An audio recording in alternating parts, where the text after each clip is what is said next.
안녕하세요. 과대광고 박살내는 과학 채널 발배연구소입니다. 오늘 알아볼 제품은 바로 이 제품 발바닥 패치입니다. 힐링 패치, 디톡스 패치, 푸패드 등등 많은 이름으로 판매되고 있는 제품으로 포털 사이트 검색만 해도 10,000개가 넘는 상품들이 검색이 될 정도로 무척 활발하게 판매되고 있는 제품이기도 합니다. 잠에 들기 전 이 패치를 발바닥에 붙이고 다음날 확인해보면 몸에 쌓여있던 독소와 노폐물이 빠져나와 패치에 흡수되어 있는 걸 확인할 수 있다고 하는데요. 실제로 사용해보면 정말로 끈적거리는 갈색 혹은 검은색 점액질이 패치에 묻어있는 것을 볼 수 있습니다.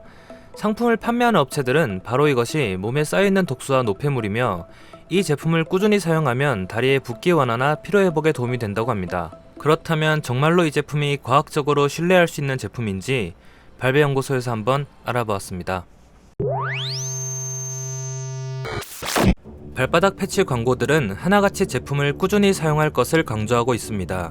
몇몇 업체에서는 패치를 꾸준히 사용하면 자고 일어났을 때 패치에 흡수되는 점액질의 양이 점점 줄어든다고 광고하기도 합니다. 그런데 말이죠. 가만히 생각해보면 이 주장에 어딘가 이상한 점이 있다는 것을 알 수 있습니다. 자, 한 사람이 있다고 가정합시다. 이 사람은 매일같이 술, 담배와 군것질을 즐기고 하루 3끼 전부를 패스트푸드로 먹는 건강하지 못한 생활 습관을 가지고 있습니다. 아마도 이 사람의 몸에는 업체들이 말하고 있는 노폐물이 굉장히 많이 쌓여 있겠죠.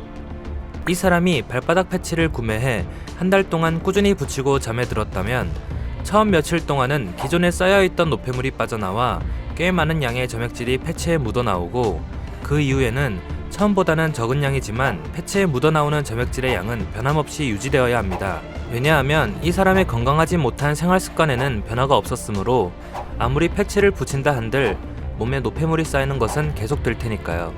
따라서 업체들이 광고에서 주장하는 것처럼 단순히 꾸준히 패치를 사용하는 것만으로도 패치에 묻어나오는 점액질의 양이 점점 줄어들고 약 한 달에 경과했을 땐 관찰되는 점액질의 양이 확연하게 줄어들어 있다면 이 발바닥 패치는 몸에 쌓인 노폐물을 흡수할 뿐만 아니라 더 이상 많은 양의 노폐물이 쌓이지 않도록 예방하는 효과까지 있다는 말이 되는 것입니다. 이 말이 사실이라면 실로 엄청난 제품이 아닐 수 없습니다.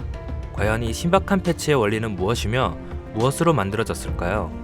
발바닥 패치를 판매하는 업체들은 발바닥 패치가 노폐물을 흡수하고 다리가 쉽게 붓는 사람들에게 좋은 제품이라며 이 제품을 홍보하고 있습니다. 패치에 함유된 자연 원료로 원적외선이 방출되는데 이로 인해 증가되는 혈류량이 노폐물의 배출을 유도하여 패치에 흡수되는 것이며 노폐물의 배출로 인해 다리의 붓기가 완화된다. 이것이 많은 업체들의 주장입니다. 정말 그럴까요? 일단 첫 번째로 원적외선이라는 빛은 그리 특별한 것이 아닙니다. 심지어 우리는 이미 일상생활에서 태양을 쬐 때 가장 많은 원적외선에 노출되고 있으며 텔레비전 리모컨 역시 원적외선으로 작동되는 제품입니다. 그리고 원적외선은 우리 몸에 큰 영향을 주지 못합니다. 적외선은 가시광선보다 더 긴 파장을 가지고 있는 빛을 뜻하고 그 적외선 중에서도 가장 긴 파장을 가지고 있는 것이 바로 원적외선입니다. 하지만 적외선 중에서 가장 우리 피부 깊이 침투할 수 있는 것은 가장 짧은 파장을 가진 적외선, 근적외선이고 이 근적외선마저도 피부 아래로는 최대 5mm 정도까지밖에 침투하지 못합니다. 원적외선의 최대 투과율은 피부 아래 1mm 정도 수준인데 피부에 표피도 뚫지 못하는 원적외선이 어떻게 우리 몸의 혈류량을 증가시킨다는 걸까요? 두 번째, 혈류량이 증가되는 것이 노폐물의 배출을 유도하고 이로 인해 다리의 붓기가 가라앉는다는 주장 역시도 허위사실입니다. 혈류량은 단순히 일방적으로 증가한다고 좋은 것도 반대로 낮아진다고 해도 좋은 것이 아닙니다. 우리 몸의 혈류량은 음식물의 섭취, 기온과 호르몬의 변화 등에 의해 수시로 변화하고 있습니다. 이것은 발바닥 패치를 붙이건 안 붙이건 그냥 수면을 취할 때도 마찬가지이죠. 수면의 상태는 크게 얕은 잠인 렘 수면과 깊은 잠인 비렘 수면으로 나뉘는데 렘 수면 동안에는 일반적으로 혈류량과 심박수가 증가하며 비렘 수면에서는 혈류량과 심박수가 비교적 안정됩니다. 또한 다리가 부는 현상은 장기간 서 있거나 앉아 있는 직업을 가진 분들 그리고 비교적 다리에 많은 부담을 받는 임산부들에게 나타나는데 이는 중력에 의해 우리 몸의 체액이 신체 가장 아래에 위치한 다리로 몰려 일어나는 현상으로 다리 쪽 정맥에 문제가 있는 경우가 아니라면 대부분 올바른 수면을 통해 자연스레 완화됩니다. 일반적인 수면 후에도 다리의 붓기가 가라앉지 않는 경우라면 수면 시 다리를 심장보다 높게 위치하도록 베개나 쿠션을 다리 아래에 놓고 잠에 드는 것도 하나의 좋은 방법입니다. 따라서 발바닥에 패치를 붙이는 것으로 혈액순환을 관장하는 자율신경계가 조절되어 혈류량이 증가하고 다리의 붓기가 감소한다는 주장은 과학적 근거가 눈꼽만큼도 없는 허위사실이며, 혈류량의 조절과 다리 붓기의 감소는 수면 시 자연스레 일어날 수 있는 현상입니다. 그런데 분명히 패치에 묻어나오는 갈색 혹은 어두운 색의 점액질은 어떻게 설명할 수 있을까요? 네, 사실 패치에 흡수된 것처럼 보이는 이 물질은 원래 패치에 존재하던 것입니다. 우리의 몸에서 나온 것이 아니라는 거죠. 때문에 발바닥 패치를 발에 붙이지 않고 그저 물에 담그기만 해도 패치의 색이 변하는 것을 볼 수 있습니다.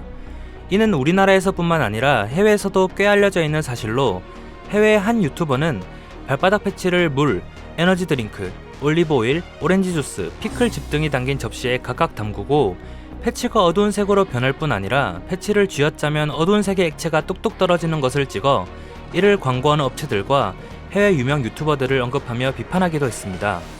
발바닥 패치가 물과 만났을 때 어두운 색으로 변하는 것은 요오드 녹말 반응이라고 불리는 화학 반응 때문인데, 녹말과 요오드 용액이 만나면 청자색에 가까운 색으로 발색하는 현상을 이용하여 패치 내부에 녹말과 요오드 분말을 넣어 이것이 발바닥에서 나온 땀에 젖으면 색이 변하는 원리입니다.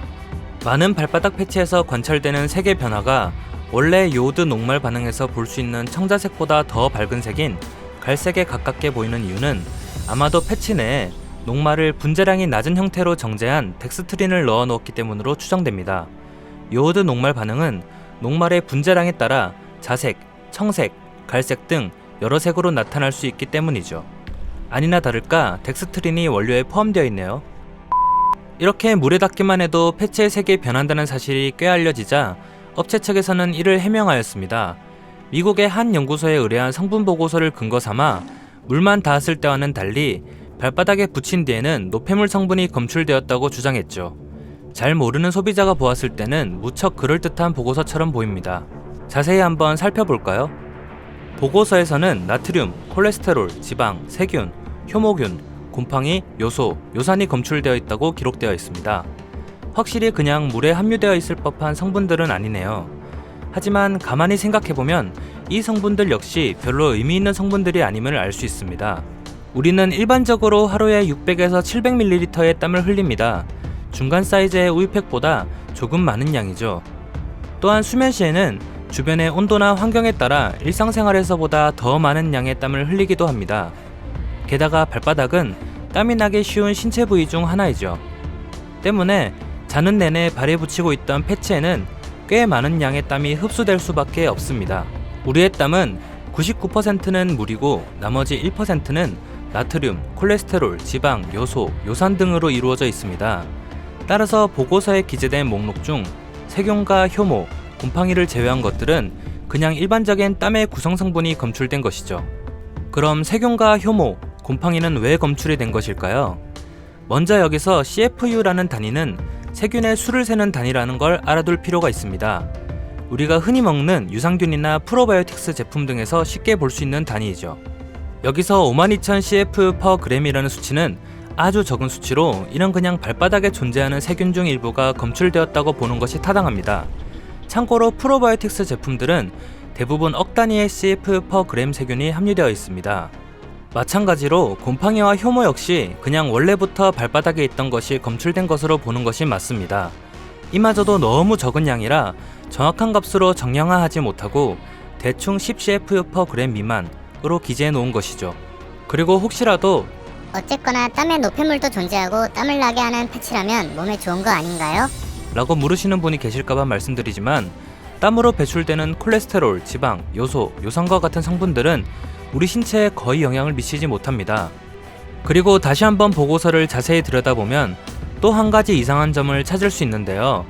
보고서에서 검사를 의뢰한 업체의 명칭은 부산에 위치한 KJI 공업 유한 책임회사입니다.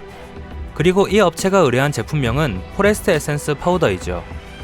이 보고서를 광고에 걸어놓은 업체와 업체의 소재지, 제품명 모두 보고서의 명칭과 일치하지 않습니다. 다른 회사에서 의뢰한 검사 결과를 그냥 광고에 사용한 것이죠.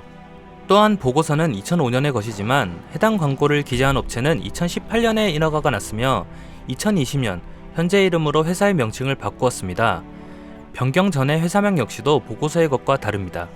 게다가 의뢰를 받은 것이 2005년 12월 15일인데 보고서의 결과가 나온 것이 2005년 1월 31일이라는 점 역시도 이상합니다.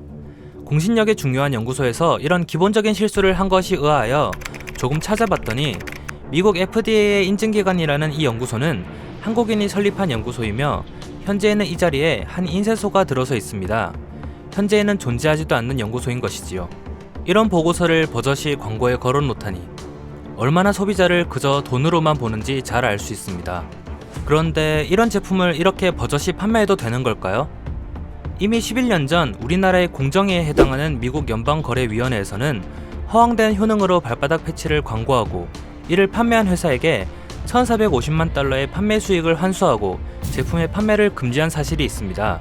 이 보도 자료에서는 발바닥 패치를 키노키 해독 발바닥 패드라고 소개하고 있는데 이 키노키 해독 발바닥 패드가 바로 현재까지 판매되고 있는 발바닥 패치의 시초격인 제품입니다. 이것이 우리나라로 넘어와 게르마늄 팔찌와 음이온 팔찌와 같이 일본에서 건너온 유사과학 제품들과 함께 판매되고 있는 것이죠. 우리나라에서도 이런 제품의 과대 허위 광고들을 제보하면 식약처나 공정위에서 제재가 가해지기야 하겠지만 문제는 이런 업체들이 받는 제재와 처벌보다는 과대 허위 광고를 앞세워 얻는 판매 수익이 더욱 크기에 업체들에겐 그저 솜방망이 처벌에 불과하다는 점입니다. 따라서 이런 자극적인 광고에 속지 않는 소비자들이 하나 둘씩 늘어나며 나중에는 이런 광고에 의심부터 해보는 소비자들이 많아진다면 자연스레 악덕 업체들이 사라지지 않을까 하는 바람을 가져봅니다. 오늘의 결론, 발바닥 패치를 살 돈으로 그냥 영양제나 사 먹자. 이상 발배연구소였습니다. 과대 광고가 의심되는 제품에 대해 과학적인 분석이 필요하신 분 혹은 특정 제품에 대해 분석이 필요하신 분은 아래 메일이나 댓글로 제보해주세요.